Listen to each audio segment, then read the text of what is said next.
அப்பாவை பற்றி சொல்லணுன்னாங்க, அப்பா வந்து ஜோதிடம் பார்ப்பாங்க, விவசாயம் பார்ப்பாங்க.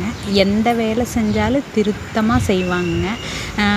எனக்கு தெரிஞ்சு சின்ன பிள்ளையா நான் இருக்கிறப்பவே எந்நேரமும் ஜோதிடத்தை பற்றியே தான் பேசிகிட்ருப்பாங்க. கிரகங்களை பற்றி, அந்த நூல்கள் ஜோதிடத்து மேலே அவ்வளோ ஒரு ஆர்வம் எங்கள் அப்பாவுக்கு. குமாரசுவாமியும், கௌசிக சிந்தாமணி நிறைய அந்த சம்மந்தமான நூல்களெல்லாம் படிச்சுட்டே இருப்பாங்க.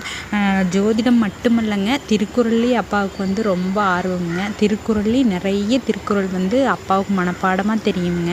என் பொண்ணெல்லாம் திருக்குறளில் சந்தேகம்னா அப்பா கிட்ட தான் கேட்டு தெரிஞ்சுக்குவாங்க. நிறைய திருக்குறள் மனப்பாடம் பண்ணி வச்சுருக்குறாங்க.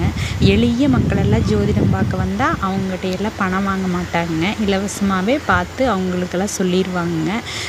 அந்த காலத்துலேயே 4ஆம் வகுப்பு தான் படிச்சிருக்கிறாங்க. ஆனால் அந்த படிப்புக்கு அவ்வளோ மதிப்புங்க. நூல்கள்லாம் அவ்வளோ மனப்பாடம் ஆயிருங்க அப்பாவுக்கு. ஜோதிடத்து மேலே அவ்வளோ ஆர்வங்க அப்பாவுக்கு.